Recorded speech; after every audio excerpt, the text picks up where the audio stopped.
Hi, I'm Paul Cack and I direct the Office of Faith Integration.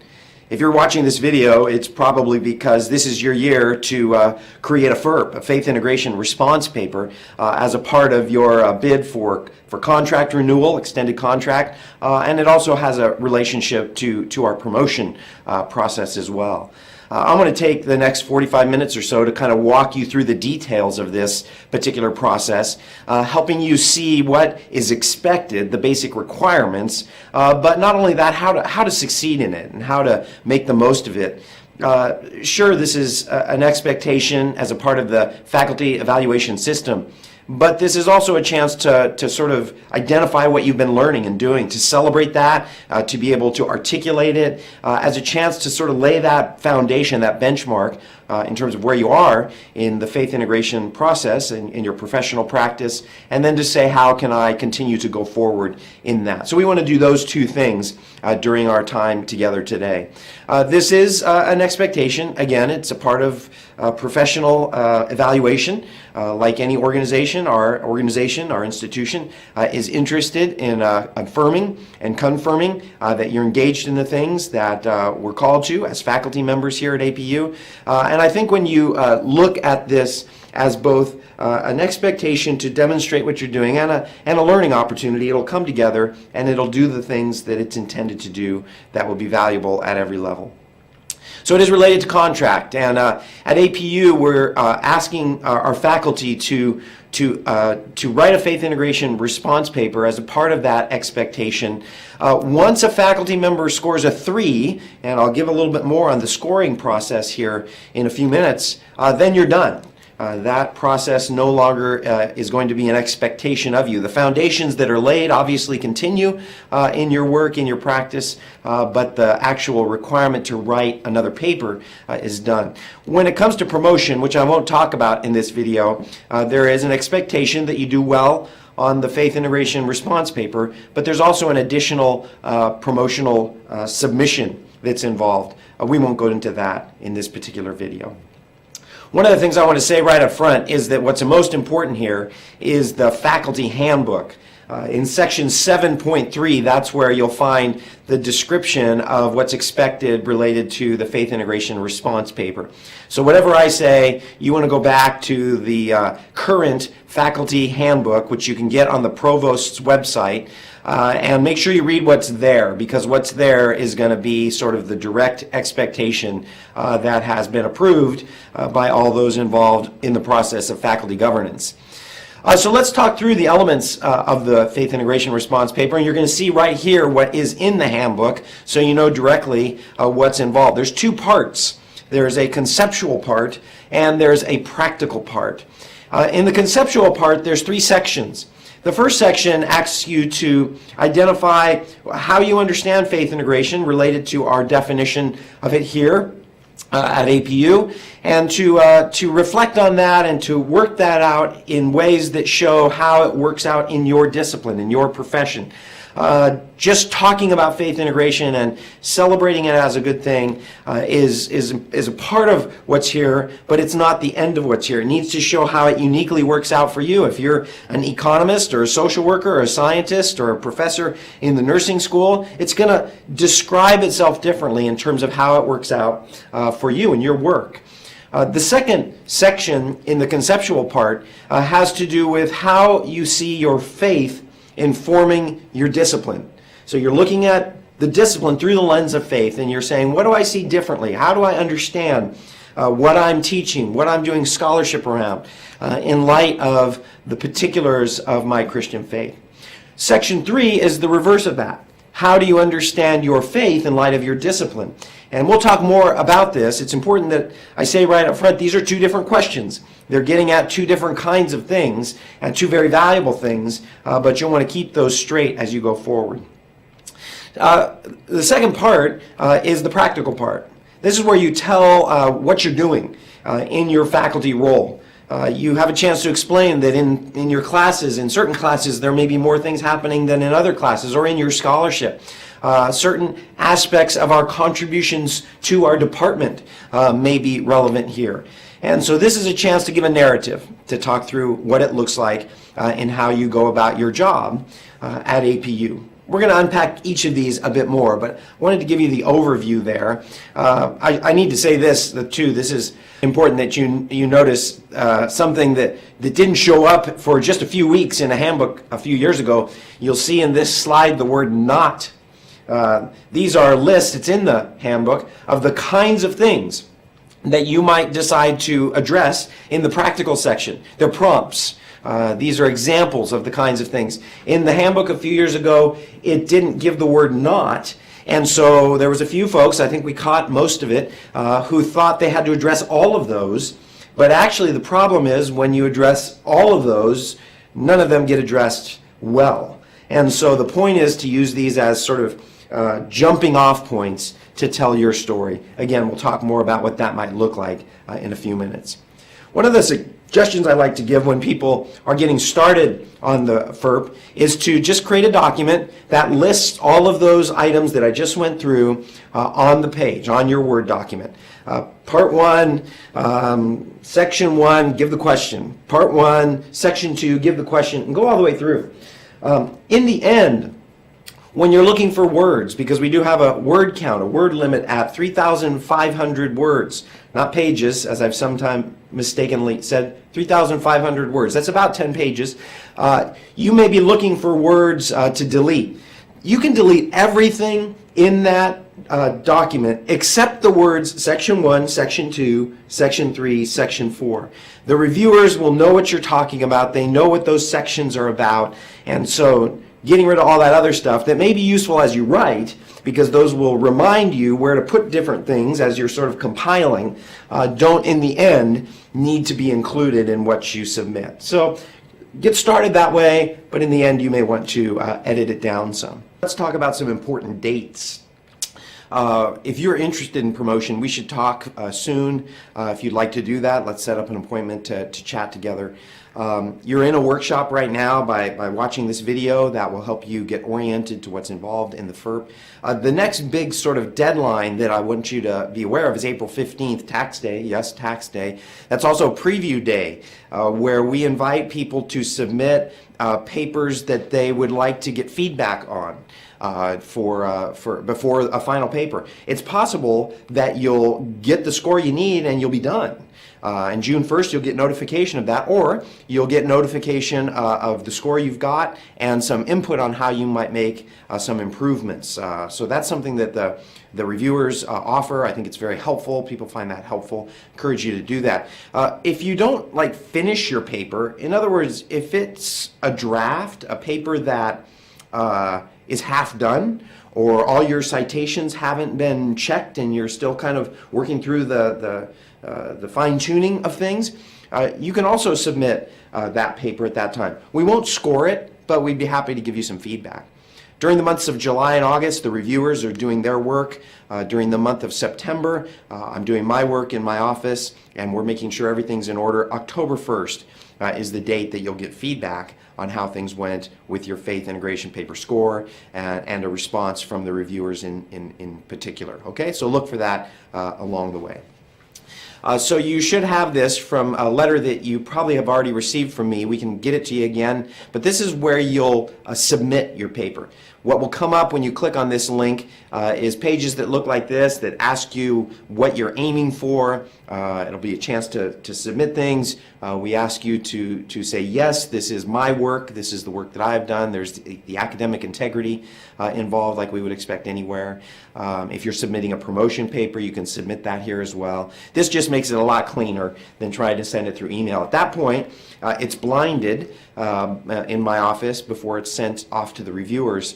And please don't PDF your paper. It makes it easier for us to blind your paper when it's a Word document. So that will be helpful along the way.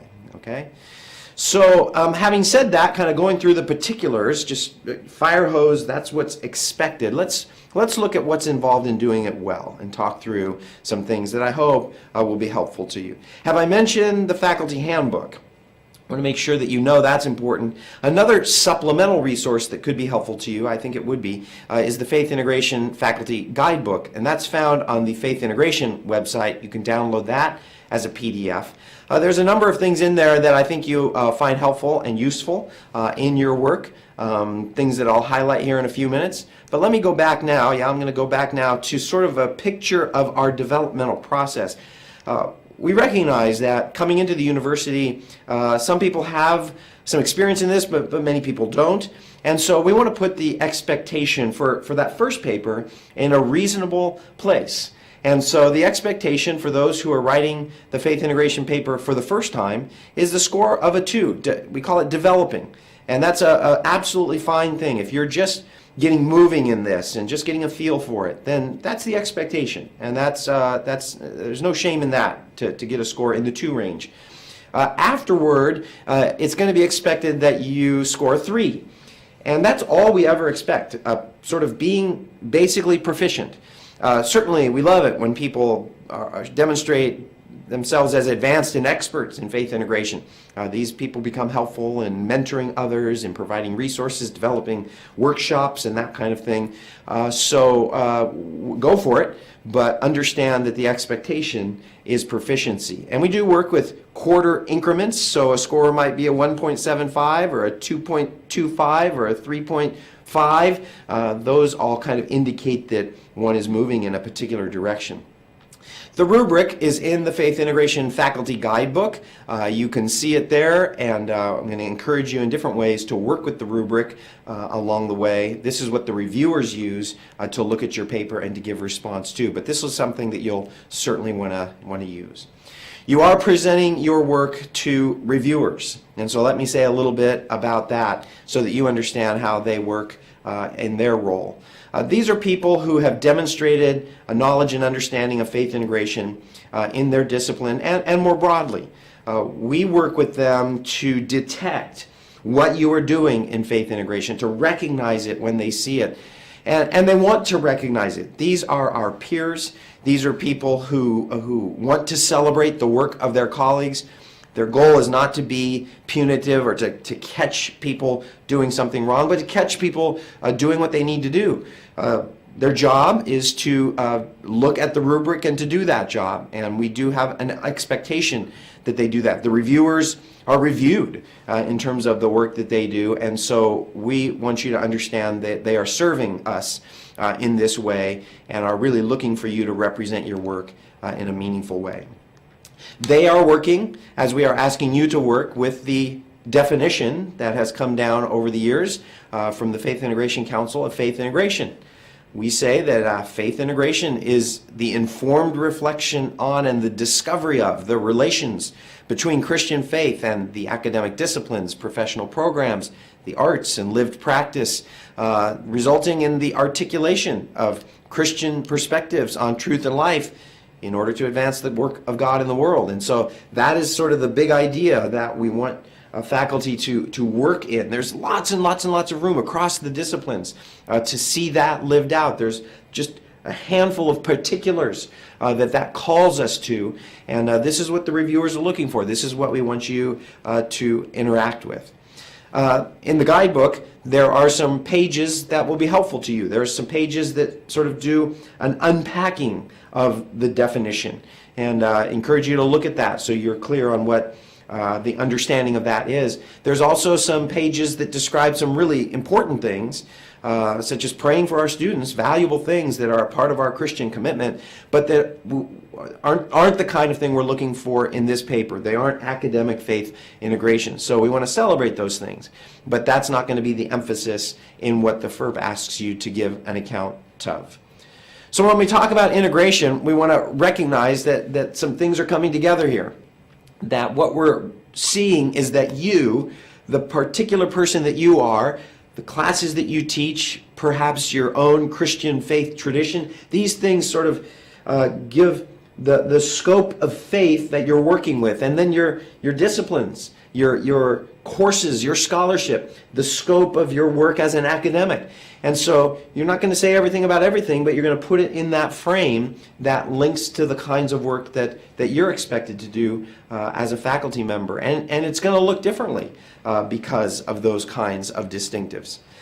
Faith integration, as you know, is where things come together, and maybe everything in your faith and everything in your discipline or what you teach don't come together, understandably, right? In the mind of God, Yes, but in our understanding, our feeble perspectives, there are certain things that give opportunity for you. Not all classes are created equal. Some classes have a lot more overlap than others. Some of you in your scholarship a lot more overlap than others.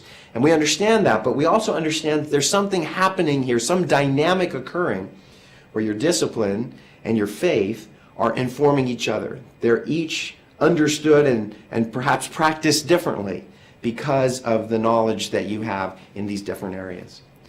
We want to make clear that we don't want you to feel like you've got to pound a round peg into a square hole. Don't make stuff up. Talk about what you're doing, and if you find yourself struggling to make things fit, articulate that. Talk about the tensions in carrying out faith integration in your work. But don't feel like you have to force things to make someone happy. The goal is to represent what you're doing. And if you want to talk through those kinds of things, then I am happy. There are others also very glad to kind of help clarify what that might mean for us in different ways. So let's just talk about the disciplines for a minute. Some have wondered if what we mean by discipline is the very smallest place that you might work. And perhaps, but we want to sort of see a concentric circle perspective on the disciplines when we think about ways and places that we can engage in the work of academic faith integration. So giving an example from the realm of music, a professor, an instructor whose focus is choral conducting, that's a fairly small focused kind of area. And there may be things in that particular area that an instructor could work with and draw on from a faith integration perspective. But that's in a larger category called conducting, where there are perhaps additional opportunities in the field of music, in the performing arts, in the arts, where faith integration could make connections where they might not make connections in the smallest part. So we want to be respectful of the challenge that it is, the more focused you are in your efforts, in your teaching, in your scholarship, in the work that you do, but to look for places along the way where there can be some meaningful connections. In working with students, some people have chances to give whole lectures. For some, it's moments, but we're looking for those appropriate and relevant places of integration that can build in along the way. Let me give you some strategies for thinking through this as you prepare to write your paper. We want you to think of the rubric as a guide, as a place to sort of look and pay attention to the kinds of things that are being looked for.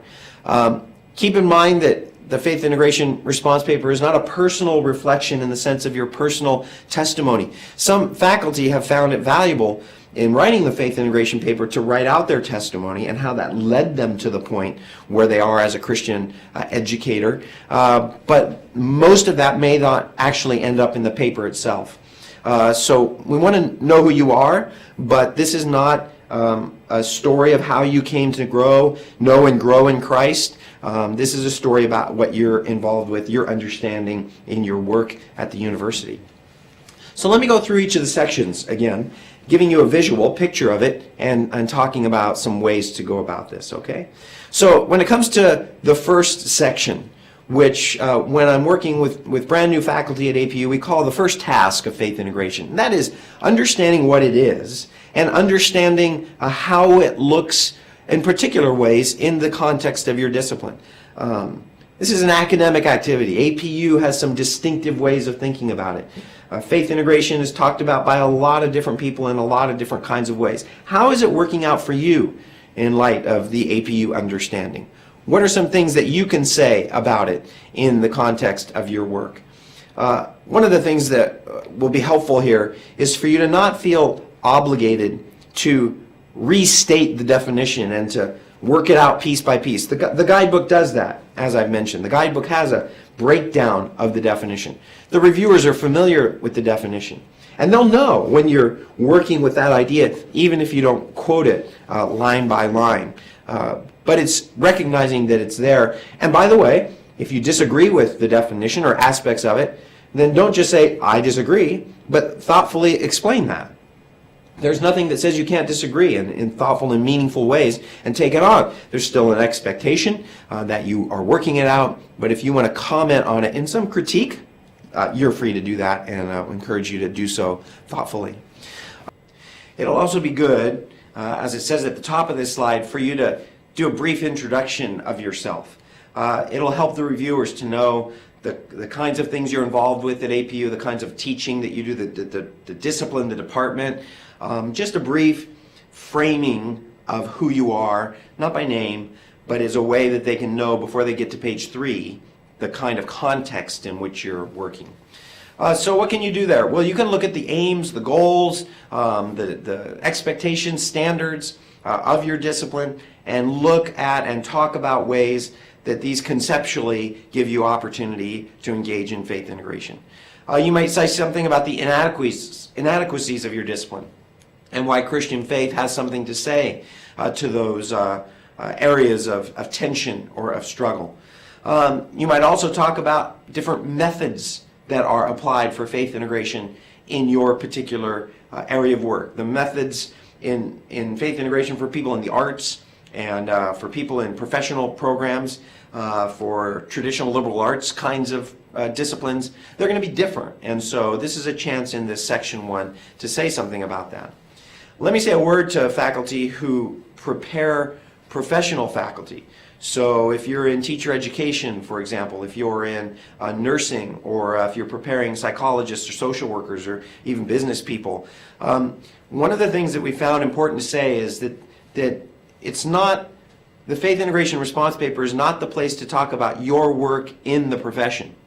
When you were once a business person, or even now if you have a professional practice, if somehow that folds into your teaching, yes, but we're not asking you to talk about a professional role outside of the university, but the professional role of being a teacher inside the university, and how your knowledge and your experience, sure, relate to what you're doing as an educator. So conceptually working with ideas, not just sharing about things that you did in the past, is the focus here. And as I mentioned, the paper is not a place to focus on your testimony, as worthy and important as that is and may help you along the way. That's not going to be what's going to be focused on here. Section 2 in the Faith Integration Response paper is putting on the lens of Christian faith and looking at your discipline and thinking about how that leads you to see things differently, how you understand certain areas of knowledge in your discipline because of a Christian faith commitment. So doing that and reflecting, there are things that you may look at and you actually see the same. That is no different than it would be for a person who doesn't know Christ. That's fine. Talk about that. Talk about how that is, or fill in some gaps in terms of understanding from a Christian faith perspective. So in section 3, it's the reverse. It's putting on the lens of your discipline and looking at faith. And it's not looking to change what God knows is true, but there's sometimes been things that we know about or know in part in Christian faith that our discipline gives us a stewardship of knowledge to be able to give additional, increased, or clarifying perspective on. Sometimes there's practices in Christian faith that a disciplinary knowledge or a professional knowledge will help us to understand more deeply, or to explode, right? To explode in a bigger way, to make bigger than just what we might see otherwise in a few passages in the Bible.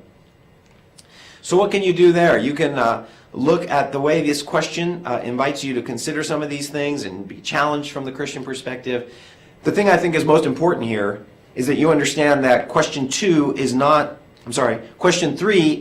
question 2b. It's a different question. It's getting at something different. It's easy when kind of not looking carefully at question 3 to think you can give more of the same that you just gave in question 2. But this is looking at things in another direction. And so being particular about that and looking at it in that light will be important. The fourth section is where you then take that conceptual stuff, your knowledge and understanding of those places of integration, and showing how it works out in your faculty role.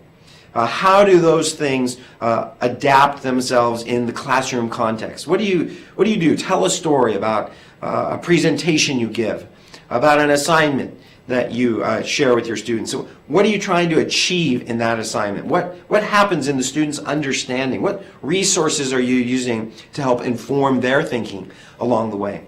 If you've got scholarship, that is faith integration related scholarship, then say something about how this scholarship works out as faith integration. Take some time to describe it. I want to say, really important, that just listing things you've written or listing assignments that you give doesn't do the job. It's about highlighting it in a narrative, telling the story. A paragraph, 2 or 3 paragraphs that unpack this is going to be what's needed. Taking a few things rather than feeling like you've got to pile in a lot of things and telling the story well is the kind of thing we're looking for. And don't just say, and so I do faith integration. Because although, we want to be trusting in that, what we need to see here is the evidence of it, the description of how it's carried out in the context of your work. Student testimonies are lovely. They are encouraging, and feel free to include student testimonies. The faith integration assignment in this class changed my life.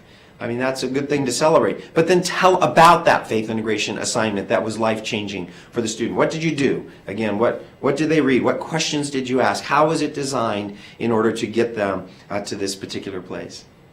I need to add as well that there are certain words and ideas, some are listed here, that we share with our broader academic colleagues outside the Christian university context. And there's literature on these kinds of things. And so just mentioning them, just throwing in that you're working with spirituality or servant leadership or strengths or service learning, without unpacking what those things look like, what does social justice look like from a Christian perspective, might not get where you need to get. How are these items, these kinds of things, not just these but others you may think about, distinctively Christian? How do Christian thought leaders represent these ideas in a way that has made this a meaningful faith, a Christian faith related idea for you in what you're doing, whether it be in the conceptual area or in what you do practically with the students along the way. Let's talk about a few issues, problems, and suggestions. So, a couple of notes here. One is that there's no requirement to break down the sections evenly. This is your story, and as long as it does the job, looking back at the rubric, then that's the goal. And it would help us, though, if you write the sections in order and listing them, section 1, 2, 3, 4, that helps us to move along. I will say, because some faculty have found that sections 2 and 3 are reversed in their minds, and so feel free to say section 1, section 3, section 2, section 4. The reviewers will know and be aware of that. You don't need to be an expert in faith integration to do well in this. There's a level of proficiency that's reasonable for all of this. We want you to aim for that. If you don't have many faith integration opportunities in your classes, maybe it shows up in your scholarship. Maybe you're making contributions to your faculty in different ways. Showing that you understand it conceptually and using that conceptual part to talk about maybe why it's difficult in certain classes to see it manifest, then you can do that. We want to see some practical application, but we recognize that across our faculty, not all opportunities are even, and so we're sensitive to that, even though there is the expectation that it works out in all these different areas. There's some resources that may be helpful to you. I think I've mentioned the Faith Integration Faculty Guidebook can be helpful to you. There are some resources listed at the back of that you might find trigger some helpful guidelines.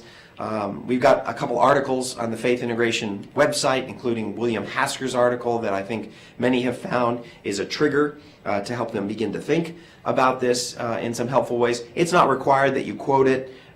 You may choose to. Reviewers are familiar with that, but there's no expectation that you quote that or any particular source. This is your paper. What are the things for you that are going to tell the story effectively?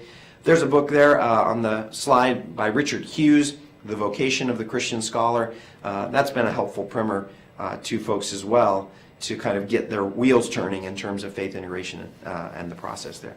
So here's an outline of a way to go about this. So get familiar with the rubric. Sort of see where it aligns to what you want to achieve. Here's a tip, by the way. I would suggest that you aim for the score above the score that is required of you. Then you can push yourself in that direction. Do your research, do your work, and then put the rubric away and write the paper. Just get down as much as you can And then when you feel like you've written it, gotten it out, then pull the rubric out again and be your first reviewer.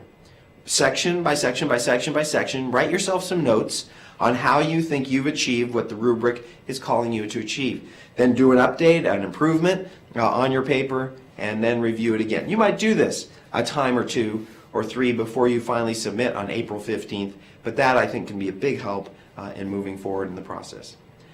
If you haven't heard, I want to articulate again, emphasize again the value of the handbook and the guidebook as resources to work with. They can give you some good suggestions along the way. You're going to have some questions. I'm available. Track me down, extension 5771. Send me an email. If we need to talk on the phone or have a visit, I'm happy to do that along the way. Now, some have said, okay, I got a 2, 2.5, 2.75. How do I improve my score? What do I need to do to get to that 3 so that I can get to that place of proficiency and be done with this particular process? Let me give you just a few suggestions on doing that. Your goal is to achieve proficiency. Your goal is to get to that place where you've got a score of a 3 or more. That represents being in that proficient place. You may not need to write a brand new paper. It kind of depends on your score and the feedback that you see from a reviewer. If your score is under 2 or just at 2, there may be some significant work to do to get it to where it needs to be. If your score is 2.75, there's probably not much. So the key here is to look at the reviewer's comments and to say, where are they identifying the places that I need most work? And sometimes you might have reviewers who emphasize different things, so take note of that along the way. The goal is to improve what you've got.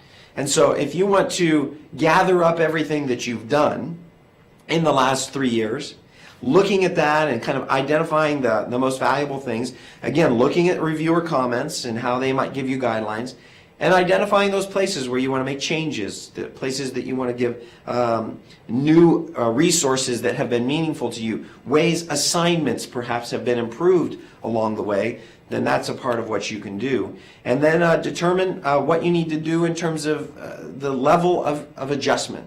It might be just an update. It might be a little bit more of a modification. It might be a revision. This is your call. An update on the faith integration response paper is not significant changes. You're on the right track. You've made significant improvements enough to be able to have something to say about that. Update the paper. Don't write a brand new one. You might decide that things have changed significantly and you're going to modify it. Maybe you think something differently, or you do entirely different assignments, or you found a resource that changed your life in terms of faith integration. There might be some modifying of your old paper, taking the best of what's there, but making perhaps some significant adjustments. That's going to be something that you'll determine as you look at reviewer comments, as you decide what you want to say. A revision is where there'll be significant changes.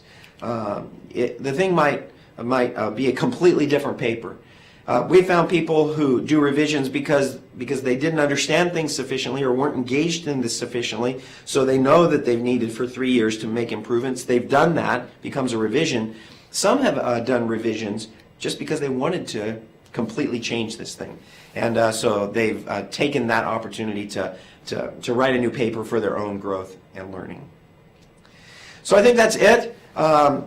In another session, I can talk about promotion requirements. I won't do that here. At this point, I'll just look and say thanks for your interest in learning more about this and for taking the time to do what you need to do, both for your own sake. I think it will be a blessing and an encouragement to you. Certainly it's effort. It requires work and thought, but I think it will be encouraging to you. You'll learn a lot. You'll be able to use this material in future classes and scholarship. I believe that.